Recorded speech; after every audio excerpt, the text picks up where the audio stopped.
When it comes to pastel drawings, blending is a technique that can take your artwork to the next level.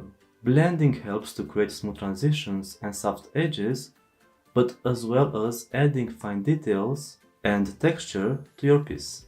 In this video, I'm going to show you 3 ways to blend pastels, each and one of them with their own advantages and effects. By the end of this tutorial, you are going to have an idea of how to use your fingers, soft tools, or blending stumps to blend pastels efficiently. Whether you're a beginner or an experienced artist, these techniques are going to help you achieve beautiful and realistic results in your pastel drawings. So grab your pastels and let's dive into the world of blending. The first way to blend pastel is by using your finger.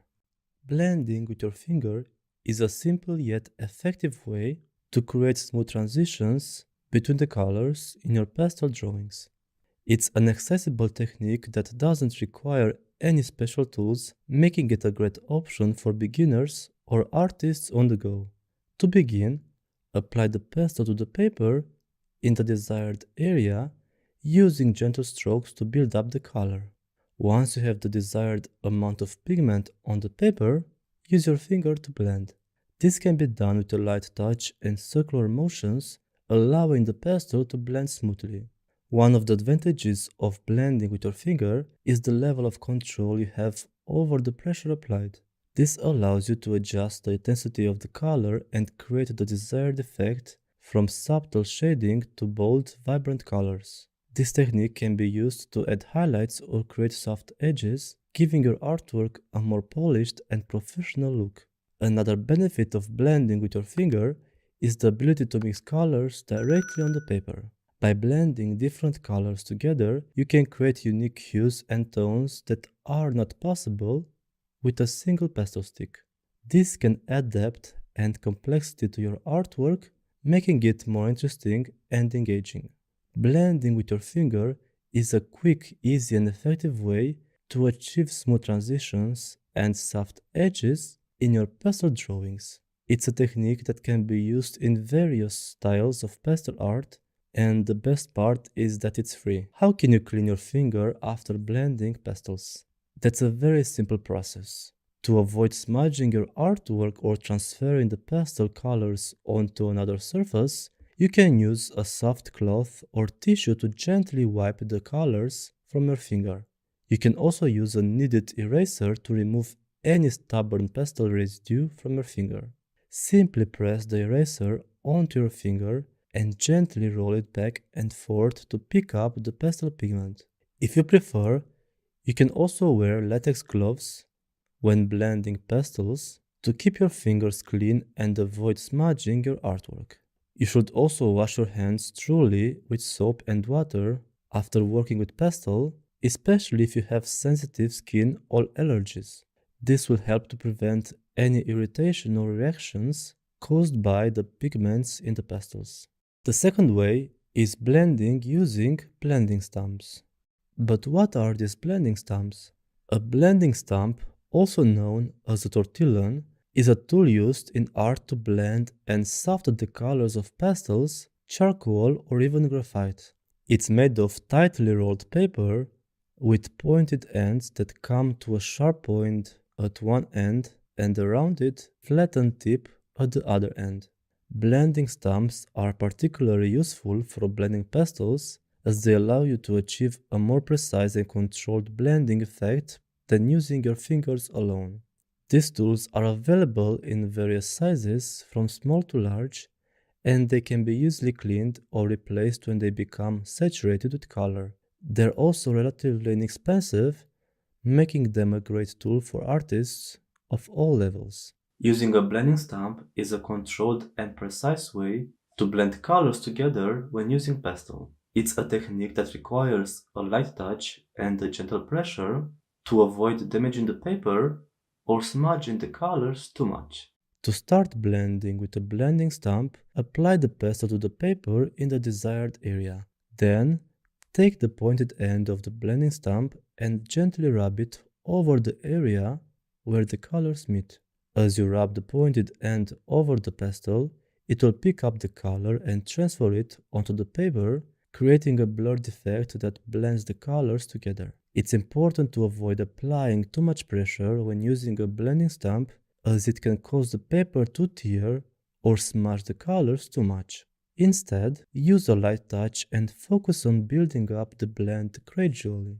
Once you have transferred the color onto the paper, you can use the rounded tip of the blending stamp to further blend the colors together and create a smooth transition. Use a circular motion to blend the colors evenly and make sure to blend in the direction of the shape you are trying to create. If your blending stamp becomes too saturated with color, you may need to replace it to ensure optimal blending results. Blending stamps are an essential tool for every pastel artist as they provide control and precision when blending colors together. One of the benefits of using blending stamps is that you can create a more refined and detailed artwork. This technique allows you to create subtle gradations in colors and add highlights, all with a lot of precision. By using a blending stamp, you can achieve a level of detail and finesse that may not be possible with other blending tools. How can you clean your blending stamp? This step is very important to ensure optimal blending results or prevent the colors from becoming muddy or dull. Nobody wants that. Now I'm going to show you how to do it. You can do it easily by using a piece of cloth or a tissue to wipe the blending stamp. Simply hold it and gently rub it against the cloth, rotating it as you go to ensure all the sides are clean. You shouldn't press too hard when cleaning your blending stamps, as it will damage the delicate fibers and affect its effectiveness. You can also break them, as I did with many of my blending stamps. I pressed too hard because I thought if I press hard it's going to be cleaner, but actually you need to press very light and don't hurry. By always cleaning your blending stamp, you'll ensure that it's always ready to use and able to blend your pastel colors smoothly, giving you the best possible results in your artwork. If the blending stamp is still dirty, you can clean it further by rubbing it against a sandpaper pad. This will remove any stubborn pigment and make the blending stamp ready to use again. Please keep in mind that this method is going to damage your blending stamp a bit, but it's still going to work great. Third and last way is blending using soft tools. What are these soft tools? They are a type of tool that can be used for blending pastel. They are a collection of sponges and applicators that are designed specifically for pastel work.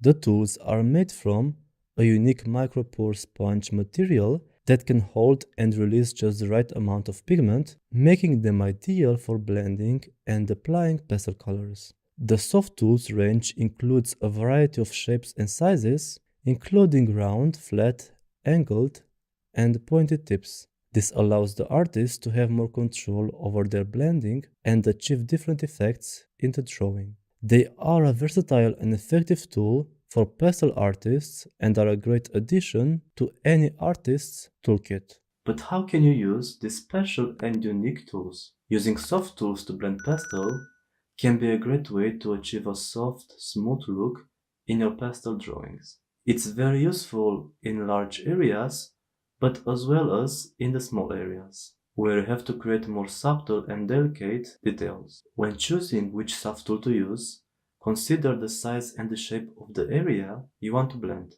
Some tools are designed for larger areas, while the other ones can be more suitable for small areas. One of these tools has a flat surface, while the other two have a more pointy or angled tip. Choosing the right one to use can make a huge difference in the outcome of your artwork. Once you have selected the appropriate tool, load it with color by rubbing it over the pastel surface. Take care not to overload the tool with too much pigment, as it can result in a messy and uneven blend. Use a light touch and gentle circular motions or back and forth strokes. Take your time and build up the colors gradually, checking the results frequently to ensure that the blend looks smooth and seamless. How do you clean it? When you're finished using the soft tool, clean it thoroughly to prevent the buildup of pastel pigment. You can do this by wiping the tool with a piece of cloth or a tissue. With proper care and maintenance, your soft tools can last for a long time and continue to produce beautiful blends in your pastel artwork. Keep in mind that the color won't be completely clean, but you can do as I do. If a sponge is very dirty and it has a dark pigment, I'm going to use it only for darker colors in the next drawing, and the same with a sponge that has a light color on it. Thank you so much for taking the time to watch my video, and I really hope you found it helpful in exploring different ways of blending pastel. To stay up to date on new art tutorials and tips, please subscribe to my channel and hit the bell button if you want to be notified every time a new video goes out. I really appreciate your support and I would love to hear your feedback, so please leave a question or a suggestion in the comments below for my next tutorials. Thank you again for tuning in and enjoy exploring your creativity with pastels.